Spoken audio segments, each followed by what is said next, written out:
এর প্রতি আমার মনে হতো যে এই কিতাব পড়ানোর যে পেশি, দুনিয়ায় কোনো লেখাপড়ার ভিতরে এত পেশি দেখি নাই, এই কওমি মাদ্রাসার কিতাবের ভিতরে এত ঝামেলা। এই যে মেয়েদের এই হালকা ব্রেন দিয়ে, দুর্বল মেধা দিয়ে তারা কিতাবের কিচ্ছু মনে হয় বোঝে না, আমার এমন একটা কুধারণা ছিল। কিন্তু ওই দিন আমি বুখারী শরীফ পড়াইতে যাইয়া আমার ধারণাটা সম্পূর্ণ পাল্টে গেছে। আমি কোন জায়গায় পড়বো, কোন পৃষ্ঠা থেকে সবক পড়াবো, এটা তারা জানে না, আগের থেকে বলি নাই। আমি আমার কায়দায় বুখারী আর জলদে আউয়ালের সম্ভবত 500 কত পৃষ্ঠা থেকে যেন আমি এক পৃষ্ঠা দেখে গেছি, আমার কায়দায় দেখে গেছি।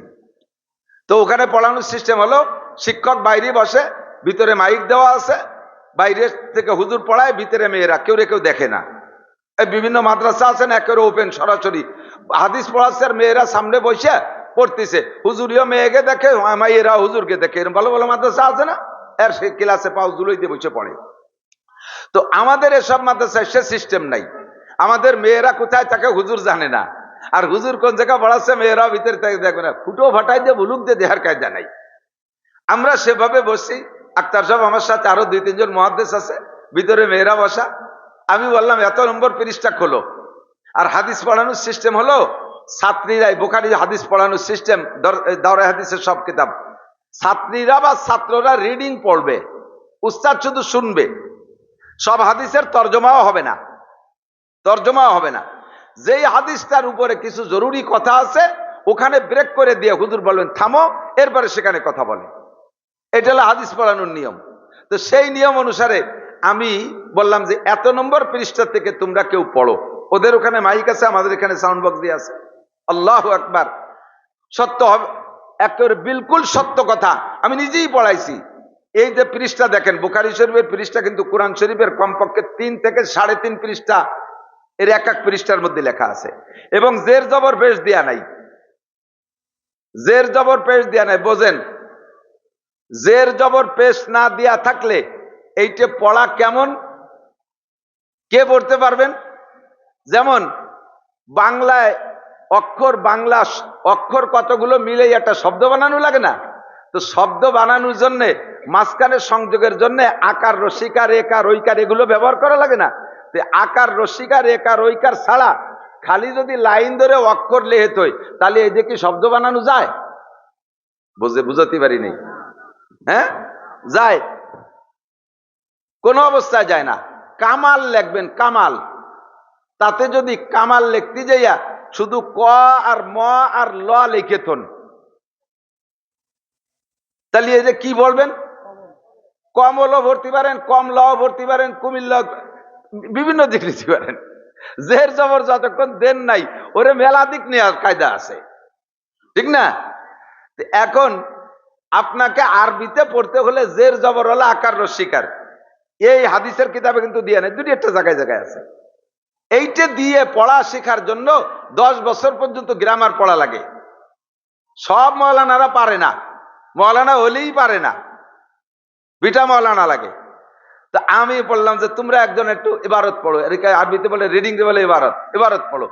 একটা মাইয়া এত বড় পৃষ্ঠা, কোথাও একটা শব্দ দোহরাই নেই, তুতাই নেই, চুল পরিমাণ, নুক্তা পরিমাণ কোথাও ভুল বলে নাই। 3 থেকে 4 নিশেষে এক পৃষ্ঠা শেষ। আমি দেখে গেছি, ও জানে না যে আমি এই পৃষ্ঠা পড়াবো, আচানক খুলে বলছে এই পৃষ্ঠা পড়ো, আর ও দৌড়েই বিসমিল্লাহ করে শুরু করে দিয়েছে। আমি আশ্চর্য হয়ে গেছি। আক্তার সাহেব বললেন, হুজুর বিশ্বাস করবেন না, মেয়েটার ভাগ্য ভালো না মন্দ তা বলবো না, ও যদি পুরুষ হইতো তাহলে ওরা হাটহাজারী মাদ্রাসা সাইকুল হাদিস বানাই দেওয়া যেত। এত ভালো আলেমা, এত ভালো মাহেরা, এত বড় যোগ্যতা অর্জন করেছে হাদিস থেকে।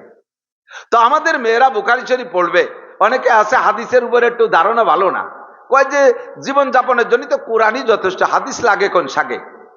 আস্তাগফিরুল্লাহ, একটু কর না আস্তাগফিরুল্লাহ। আস্তাগফিরুল্লাহ বলার পক্ষে লোক নাই। হাদিসকে যে ব্যঙ্গ করে, ঠাট্টা করে, অপ্রয়োজন মনে করে, ভালো করে জেনে নেন, ভাইজান উপস্থিত, উনি আমার শাহেদ, উনি আমাকে সাপোর্ট দিবেন, যেহেতু সত্য কথা, ওই লোকটা বেঈমান, ওই লোকটা কাফের। ওই লোকটা কি?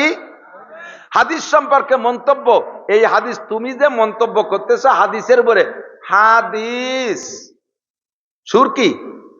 হাদিস এ তো রসুলের অনেক পরে লেখা, তো রসুলের অনেক পরে লেখা, তাই বলে জাকি মারো। তো তুমি কি রসুলের সময়কার মানুষ না তার একটু আগের মানুষ যে 1400 বছর পরে এসে হাদিস কয়ে ব্যাকসাও?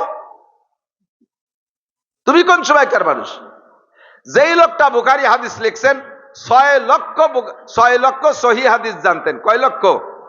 মুখস্থ লিখে রেখে নাই, মুখস্থ আছে 6 লক্ষ হাদিস। আর আরেকটা বিষয় আশ্চর্য হবেন, হাদিসটা শুধু ক্বালা রাসূলুল্লাহ সাল্লাল্লাহু আলাইহি ওয়াসাল্লাম খায়রুকুম মান তাআল্লামাল কুরআনা ওয়া আল্লামা, এতটুকের ভিতরে না। এই খায়রুকুম মান তাআল্লামাল কুরআনা ওয়া আল্লামা এটা তো হুজুর বলেছেন। তা ইমাম বুখারী তো হুজুরের সময়কার মানুষ না, উনি তো 3-4 পুরুষ পরের মানুষ। এই 3-4 পুরুষ পর্যন্ত নবী আলাইহিস সালাম থেকে নিয়ে উনি পর্যন্ত হাদিস খান আসতে যে কয়টা মাধ্যম ব্যবহার হয়েছে, যে কয়জন পুরুষ, যেমন ভাইজানের কাছ থেকে আমি শুনছি, আমার কাছ থেকে ইনি শুনছি, ইনার কাছ থেকে উনি বুখারী, ইমাম বুখারী, উনি সেটা সাপ্লাই দিচ্ছে। এই যে কয়জনের মাধ্যমে, প্রত্যেকটা হাদিসের পিছনে মাধ্যমগুলো সব মুখস্থ ছিল। একে বলে সনদ। এর কি কয়? সনদ। 2 নম্বরে শুধু এই মাধ্যম না, এবং এনার কুষ্টিপাত, বংশ পরিচয় কেমন, ভালো না মন্দ, সিটার না বাটপার, দিনদার না ইমানদার, বেরেন ভালো না মন্দ, লেখাপড়ায় 1 নম্বর না 6 নম্বর না 9 নম্বর, উনার বাপ কেমন, দাদা কেমন, মা কেমন, নানা বাড়ি নানি বাড়ি কোন জায়গা, উনাকে বাড়ি যে ঘোড়াগুলো আছে সে ঘোড়াগুলো ঘাস খায় না খের খায়। এইভাবে সকলের জীবনী ইতিহাস সম্পূর্ণ জানতেন এই 6 লক্ষ হাদিসের ব্যাপারে। কি মনে করেন 6 লক্ষ এই সহি হাদিস জানার পরে আবার 6 লক্ষ জাল হাদিস মুখস্থ? আপনাদের কষ্ট হচ্ছে মনে হয়, আমি কি ভারী অপ্রয়োজনীয় কথা বলতেছি? মেয়েরা আছে ভিতরে, তাদের জন্য হাদিস নিয়ে বসছি। আজকে ওয়াজ এখানেই হয়ে যাক। ইমাম বুখারী 6 লক্ষ সাথে সাথে জাল হাদিস মুখস্থ করছে, ইসলামকে কলুষিত করার জন্য, ইসলামকে মিক্সার করার জন্য, ইসলামকে দুর্বল করার জন্য। সেই জামানা থেকে পিছনে শয়তান আর শয়তান সাইজের মানুষ লেগে আছে। সত্য না মিথ্যা?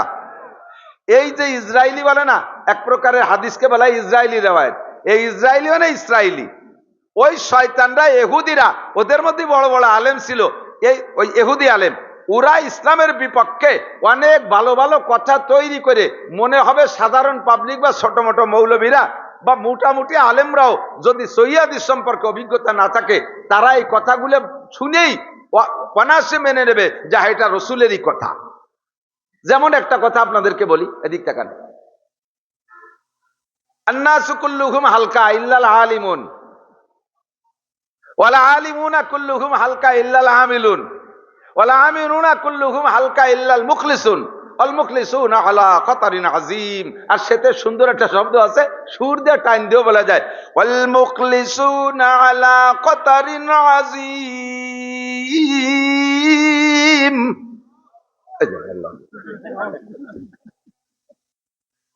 সবাই কর নাউজুবিল্লাহ। সুন্দর করে টাইনতে বলে দিলাম। এইরকম আরেকটা হাদিস নামে প্রচার হয়। আমরা একসময় অজান্তে বলতাম, মান আকরামা আলেমান ফাকান্নামা আকরামা সাবিনা নবিয়া ওয়া মান আকরামা মুতাআল্লিমান ফাকান্নামা আকরামা সাবিনা শাহীদা। কি সুন্দর কথা। ক্বালা রাসূলুল্লাহ সাল্লাল্লাহু আলাইহি ওয়াসাল্লাম, জোরে নাউজুবিল্লাহ। তরজমা কি? যে ব্যক্তি একজন আলেমকে সম্মান শ্রদ্ধা করলো, সে যেন 70 জন নবীকে সম্মান করলো। সুবহানাল্লাহ, কন্যা নাউজুবিল্লাহ। 70 জন নবী আর একজন আলেম, কি কি কি বোঝেন? নবীদের মর্যাদা জানি না বিধে আমরা সুবহানাল্লাহ কই ফেলাই। এই হলো পাবলিকটা ধোঁকা দেওয়ার মতো হাদিস, ইসলামের ভিতরে ভেজাল সৃষ্টি করার মতো এইরকম। এরপরে কয় ওমান আকরামা মুতাআল্লিমান, যদি কেউ একজন মাদ্রাসার ছাত্রকে সম্মান করে, ভালোবাসে, ইকরাম করে, সে যেন 70 জন শহীদকে সম্মান করলো। বদরি শহীদ, উহুদের শহীদ, খন্দকের শহীদ, বিভিন্ন যুদ্ধে যে শহীদ, সেই সমস্ত শহীদ আর একজন মুতাআল্লিম ছাত্র, একে যদি এভাবে কম্পেয়ার করে, তাহলে কত বড় অন্যায়। এইরকম কথাগুলো হাদিস বানায় ঢুকোয় দেয়। এইরকম জাল হাদিস বানাইছে ওরা, 6 মানে অসংখ্য বানাইছে। তার ভিতরে 6 লাখ মুখস্থ করে রাখছে ইমাম বুখারী। আবার মুখস্থ গেলেন কেন? যে এগুলো যদি মুখস্থ না থাকে, তাহলে জাল আর সহির মধ্যে তো পার্থক্য করা যাবে না। এজন্য 6 লক্ষ সহি হাদিস আর 6 লক্ষ জাল হাদিস মুখস্থ করেছেন। এর ভিতরে থেকে এই হাদিসে বুখারী শরীফের ভিতরে মানে অনেক হাদিস আছে, 1 বার 2 বার 3 বার 5 বার 7 বার 10 বার 30 বার 35 বার 37 বার পর্যন্ত একটা এই হাদিস বারবার আলোচনা করেছেন, বিভিন্ন শিরোনাম দিয়ে দিয়ে ওই জায়গায় হাদিসটা প্রয়োজন মনে করেছেন, বয়ান করে দিয়েছেন। তো এইভাবে একটা হাদিস যদি 37 বার আসে, তাহলে তারা 37 বারই না গুনিয়ে একবার যদি গোনেন, এইরকম একটা একটা করে সিঙ্গেল গুনলে প্রায় 4500-এর মতো হাদিস আছে এর ভিতরে। আর এইভাবে ডবলিং হয়ে গেছে, এই ডবলিং গুনতে গেলে প্রায় 9000 10,000-এর মতো আসে কাছাকাছি। এই এই বিশাল একটা দুইটা এরকম দুইখান কিতাব মিলে একটা হাদিস হয়ে গেছে। এবার ইমামে বুখারী রহমাতুল্লাহ আলাইহি তার 6 লক্ষ হাদিসের মধ্য থেকে বাছাই ছাঁটাই করে একেবারে একান্ত প্রয়োজনীয় যেগুলো, সেইগুলো দিয়ে এই কিতাবখান লিখছেন। লিখতে কিতাবখান এই বুখারী শরীফ লিখতে 16টা বছর সময় লাগাইছে। কয় বছর? 16 বছর। এবং হেরমে মক্কার মধ্যে বসে বেশিরভাগ লিখছেন। লেখার পদ্ধতি, তাকওয়ার একটা কথা বলি, লেখার পদ্ধতির ভিতরে ওনার তাকওয়া কতটা অবলম্বন করেছেন। প্রত্যেকটা হাদিস এর ভিতরে এই এক লাইনে একটা হাদিস হয়ে গেছে, এক লাইনে একটা হাদিস হয়ে গেছে, আধা লাইনে একটা হাদিস হয়ে গেছে। অথচ প্রত্যেকটা হাদিস লেখার শুরুতে গোসল করেছেন, গোসল করেছেন, গোসল করে 2 রাকাত নামাজ পড়ছেন। 2 রাকাত নামাজ পড়ে হাদিসটার ব্যাপারে উনি মুরাকাবায় বসছেন। মুরাকাবায় বৈশা উনার জেহেনকে আল্লাহ পাক রব্বুল আলামিনের সাথে নবী আলাইহিস সালাতু ওয়াস সালামের ইলমের সাথে উনি প্রায় মিলাই ফেলাইছেন। এরপরে রূহানি ভাবে নবী আলাইহিস সালামের কাছে জানতে চাইছেন হাদিসটা লেখা যাবে কিনা। আধ্যাত্মিক ভাবে আল্লাহর পক্ষ থেকে যদি সাড়া পাইতে হাদিসটা লেখা যাবে, তারপরে হাদিসখান লিখছেন। যেই লোকটা এত বড় মুত্তাকিন পরহেজগার তাকওয়া অবলম্বন করে হেরেমের মধ্যে বসে হাদিস লেখলো, সেই লোকের এই হাদিস সম্পর্কে এই দেশের কুলাঙ্গার খুসা খুসা দাড়ি বাদামি মার্কা চুল লেখাপড়া জানে একটু ইংরেজি অঙ্ক, সে হাদিস সম্পর্কে কয় হাদিস কুরআন হলেই তো যথেষ্ট। যত হাদিস আছে সমস্ত হাদিসগুলো কোরআনের ব্যাখ্যা। হাদিস ছাড়া কোরআনকে যদি একা একা বুঝতে চাও তাহলে বিভ্রান্ত হয়ে যাবে। হাদিস ছাড়া যদি কোরআনকে বোঝার চেষ্টা করো তাহলে তুমি গুমরাহ হয়ে যাবা। কখনো রাষ্ট্র পরিচালনা করতে পারবা না, ইউনিয়ন পর্যন্ত, আরে ওয়ার্ড, তোমার বাড়িও, তোমার ব্যক্তিগত জীবনকে তুমি পরিচালনা করতে পারবা না শুধু কোরআন দিয়া। এজন্য খেয়াল করতে হবে, দিক তাকান। এই ইমামে বুখারী হাদিস সংগ্রহ করার ব্যাপারে আবার কত কত সতর্কতা অবলম্বন করেছেন শুনেছেন উলামায়ে কেরামের কাছে। আরেকবার একটু শুনে নেন। ওনার বাড়ি হলো রাশিয়ার বুখারা। বাড়ি কোথায়? রাশিয়ার বুখারা। সেখান থেকে ইরাক গেছে পায়ে হেঁটে। বিমান নাই, রকেট নাই, ভ্যান নাই, মোটরসাইকেল বাইসাইকেল কিচ্ছু নাই, একটু ঘোড়া গাধা থাকলে আছে। কখনো ঘোড়া গাধায়, কখনো পায়ে হেঁটে 3000 কিলোমিটার পথ। বুখারা থেকে ইরাকের বাগদাদ পর্যন্ত 3000 কিলোমিটার পথ। এই 3000 কিলোমিটার পথ হাইটে গেছে। খবর পাইছে বুখারায় থেকে যে ইরাকে একজনের কাছে একটা সহিহ হাদিস আছে। এই একটা সহিহ হাদিস সংগ্রহ করার জন্য এই আল্লাহর বান্দা কতদিন পর্যন্ত পরিশ্রম করে সেখানে গেছে। যাওয়ার পরে লোকটারে খুঁজেও পাইছে। পাওয়ার পরে বলছে, ভাই আপনি আন্তা ফুলান, আমি যে নামটা শুনে আসছি, আপনি কি সেই লোক? তো পরিচয় দেওয়ার পর বলে, কলা নাম, আমি সেই লোক, আপনি জায়গা মতো আসছেন। আমি শুনেছি আপনার কাছে নবী আলাইহিস সালামের একটা সত্য সহিহ হাদিস আছে, আমি সেই হাদিস খান সংগ্রহ করার জন্য বুখারা থেকে আসছি, একটু কি বলবেন মেহেরবানি করে? তখন উনি বলতেছেন, একটু অপেক্ষা করেন, এখনই বলবো, আমি একটু ব্যস্ত আছি, ব্যস্ততাটা সেরে নেই। কি ব্যস্ততা? উনার একটা ঘোড়া ছুটে গেছে গোয়ালিতে। এ ঘোড়াটা একটু আইদ মাতাল, আধা পাগলা তা মোটে নর্মালে হাতে আসে না।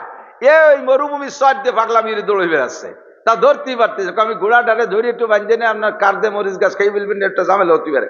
তো উনি সে ঘোড়াকে ধরার জন্য কৌশল অবলম্বন করছে। 1 মুঠ ঘাস আইনিয়া ঘোড়া রেখেছে, ঘোড়া ঘাস খাবি তো আয়। তখন ঘোড়া ঘাস দেখে অনায়াসে কাছে চলে আসছে, গলায় রশি বাঁধে ঘোড়াটারে গাছের সাথে বাঁধে তুইয়া ঘাস মুঠে দড়ি সরাই দিয়ে বলে, আসেন হাদিস করি। যখন ঘোড়াটারে 1 মুঠ ঘাস দেখাইয়া গাছের সাথে বাঁধে তারে ঘাস মুঠ খাইতে দেয় নেই, ঘোড়ার সাথেই প্রতারণা করছে। ইমাম বুখারী দেখে আর কোনো কথা না বলে আসি, আসসালামু আলাইকুম, আমি যাই ভাই। তা হাদিস নেবে না? কেন হাদিস নেব না? আরে আমার কাছে সহিহ হাদিস আছে। আরে সহিহ কেন, তার সে সহিহ হাদিস থাকলেও নেব না। তুই একটা ধোঁকাবাজ। একটু পরে হলিওতে এই ঘাস ঘোড়ারেই খাওয়াবি, তোর ঘাস তোর ঘোড়া খাবে। সেই গুড়ারে এখন ঘাসপুট দেখাইয়া না খাওয়াইয়া তার ঘাসপুট দূরি সরাই দিয়া ফেলাই দিয়া আর গাছের সাথে গুড়া বাঁধছিস, তুই একটা প্রতারক, তুই একটা ধোঁকাবাজ। আমি ধোঁকাবাজের কাছ থেকে, গুড়ার সাথে যে ধোঁকাবাজি করতে পারে সে নবী পাকের হাদিসের সাথে সততা ঠিক রাখবে, এটা আমি বিশ্বাস করতে পারি না। আবার পায়ে হেঁটে সেই 3000 মাইল চলে গেছে। আর সেই লোকটা এত তাহকিকের সাথে হাদিস সংগ্রহ করলেন, আর 1400 বছর পরে এসে হাদিস সুন্নাত। নবী পাক বলেন আলাইকুম বিসুন্নতি। আলা শব্দ আছে আরবিতে ওয়াজিব প্রমাণ করার জন্য। আলাইকুম বিসুন্নতি, তোমাদের উপরে আমার সুন্নাত ওয়াজিব। কুতিবা আলাইকুমুস সিয়াম, তোমাদের উপরে রোজা ফরজ করা হয়েছে, কোরআন শরীফের আয়াত।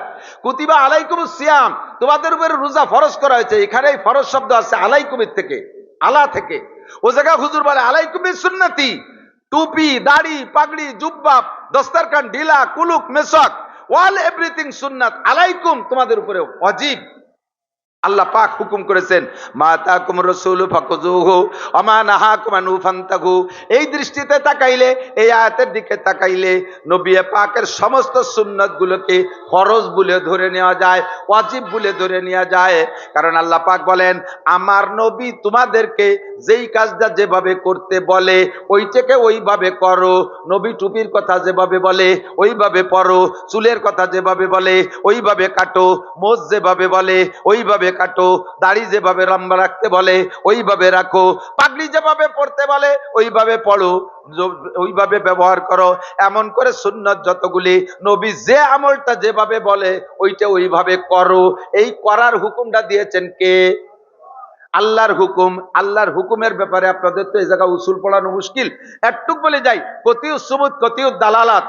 যেই হুকুমটা বলা, যেই বিষয় দলিলটা কোরআনের আয়াত, দলিল হচ্ছে কিসের থেকে? কোরআনের আয়াত থেকে, বলে কতিউ সুবুত।